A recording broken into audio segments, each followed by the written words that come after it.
Hello folks, Kim Schofield here. Welcome to another video on my YouTube channel. So today's video should be called, hey look, I did resist embossing again, because I can't stop myself. It's my favorite technique ever. So today I'm going to be creating a scrapbook page using some new products from Sweet and Sassy. I'll be using the Skinny Mini Alpha stamp set, along with the Bring Him Glory stamp set, and then an older one called Sweet as Honey. That's the one that had that little honeybee along with the honeycomb image in them. So I have a piece of watercolor paper because I wasn't sure if I was going to watercolor or use distress inks, which seem to be just my go-to lately. And I've got some white embossing powder. So I am leaving this alphabet stamp set just as it is, completely on the sheet, because hey, I don't have time to like make some words, you know what I'm saying?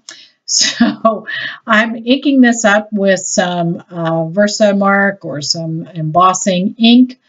This is from Simon Says Stamp, but you could use Versamark as well. And then I am pressing this onto my watercolor paper. Forgive my shakiness. You know, I've got like this tall table in my craft area because I like to stand when I craft. And then you got to see me. So basically I put my leg against the side of the table so it doesn't shake so much, because I really need a camera mounted above me instead of on this little stand I have. There you go. There's my tale of woe for my crafting stories. So I apologize for the shaking.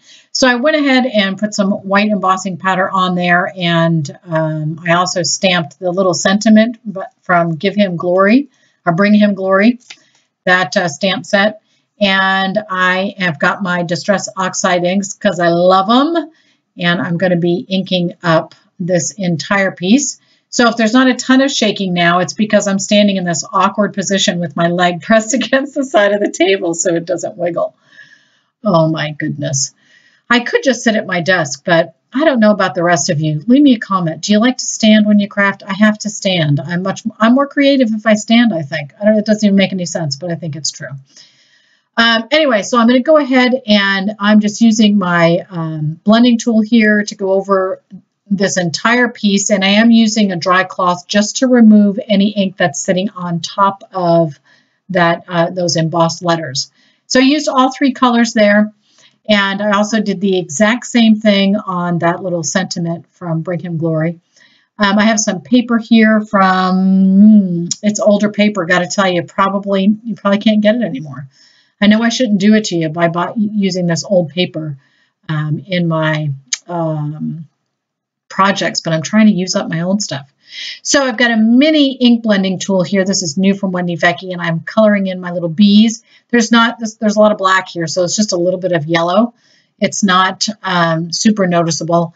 You do want to dry that ink. I used a, what do you call it, archival ink pad here, but you want to dry that because it can kind of smear when the other archival ink comes into contact with that. So I went ahead and added a little bit of yellow, and now I'm putting a teeny bit of this blue on the wings, just so you see it a little bit. I cover it up anyway. You know, this is how I craft. I start doing something, oh, this is a great idea, and then I completely change my mind by the time I get to the end of the video. So I end up doing something a little bit different with the wings, but I will say that this mini ink blending tool is the bomb. You have to get it. It works great for these small spaces. So see, I'm covering up my wings with stickles. Who uses stickles anymore? Raise your hand if you use stickles anymore. They were all the rage, right? I don't really use them that frequently anymore, but I thought, I actually got some stickles recently from Ranger. Love them, you know, you remember, oh yeah, I remember this great tool. I love it. Great product. So when I brought out the stickles, it reminded me that I had Wendy Vecchi enamel accents, and I thought, shiny little yellow stripes on my bee would be fantastic. And they are.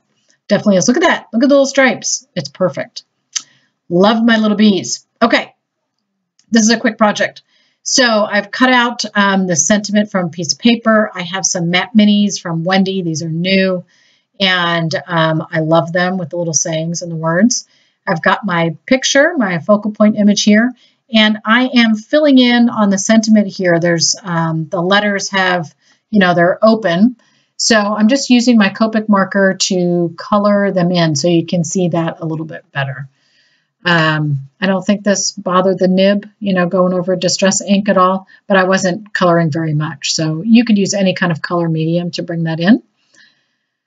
And now, guess what I'm going to do now?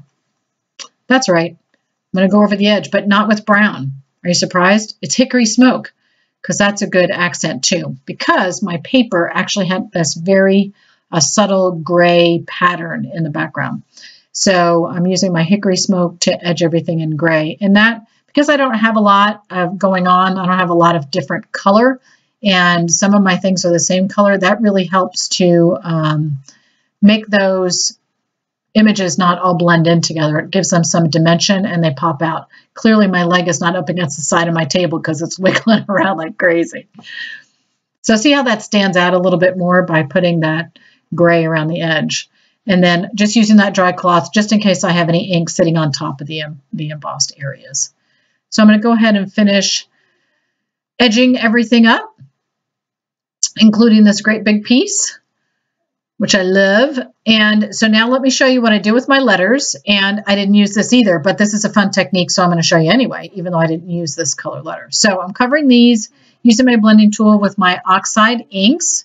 And sometimes the Matte Mini, you might want to put on 2 layers of ink just to really deepen up the color. But they take color great. I love them. You have to be a little delicate with the words because I kind of got a little crazy and my L got squishied. So just so you know that. So just covering that up a little bit better.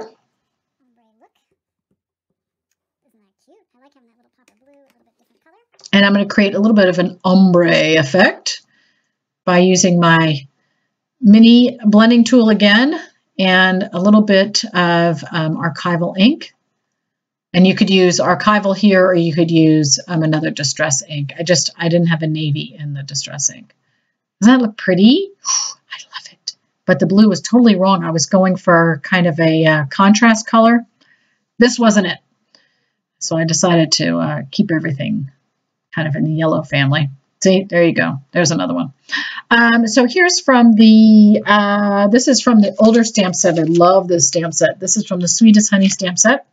And I've just die cut a circle, and I'm just adding a little bit of, you know, a little design on the background so it's not just plain white or cream. I think I cut it out of cream cardstock, some more of that, what do you call it, watercolor paper. And that just gives a little bit of design on the background.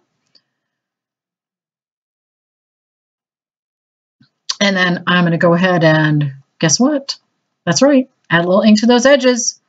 You have to. Can't even stop myself. It's like, apparently I like it as much as resist emboss, you know, technique, because that's what I'm doing all the time now.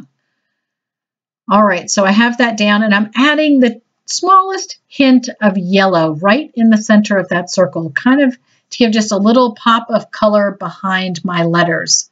And I will ink up my letters, so they're not going to stay white. I'm going to go ahead and do a little ombre effect on those, color those up a little bit. Maybe I didn't do ombre on these.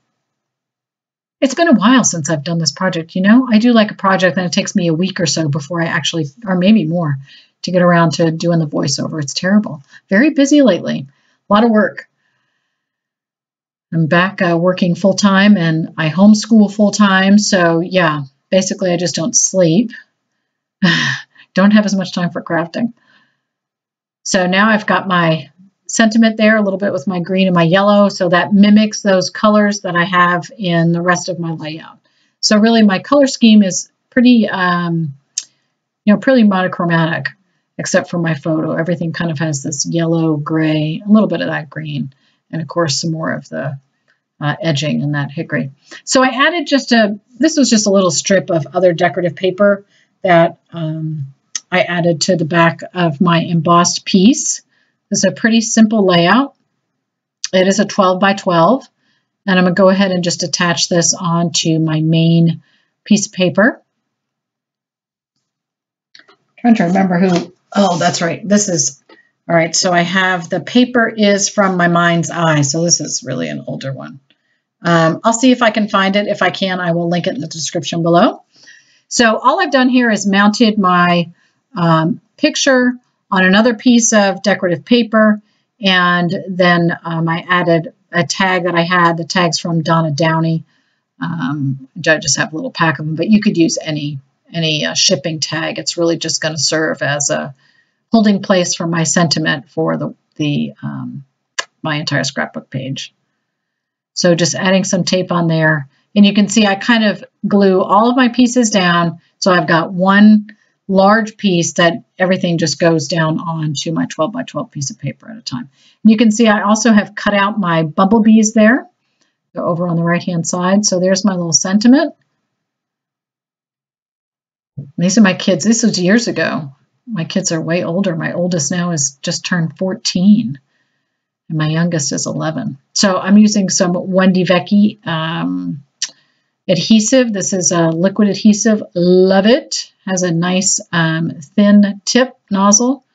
Dries clear, so any glue that spoogies out there, because I'm a sloppy gluer, can't even tell.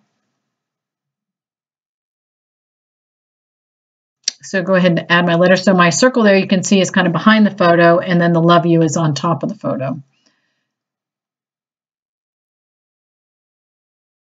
And then these other sentiment pieces I actually cut out of another piece. I love these little banners, but that was part of another 12 by 12 piece of paper in this same line from my mind's eye. It's called Follow Your Heart. I've had it for an eternity. I used to work at a scrapbook store, and I had so much paper from working there. I would buy entire lines. It was terrible. I could never be responsible for putting this stuff out on the shelves because I was going to take every bit of it. It was like, put 12 up for the customer, take one for me. So here's my little bees, just trying to figure out where those are going to go. I did add the date up at the top and the location. Those were with some Tim Holtz little teeny letters. And then I have, you can see I added one of those bees there, kind of trying to figure out if I want 1 bee, 2 bee, 3 bees. I don't know. I ended up going with just one. So here is the finished scrapbook page. Thank you so much for joining me today. I head on over to my blog for more photos, and you could also head to the Sweet and Sassy store. And if you want links for products, click below. Happy crafting.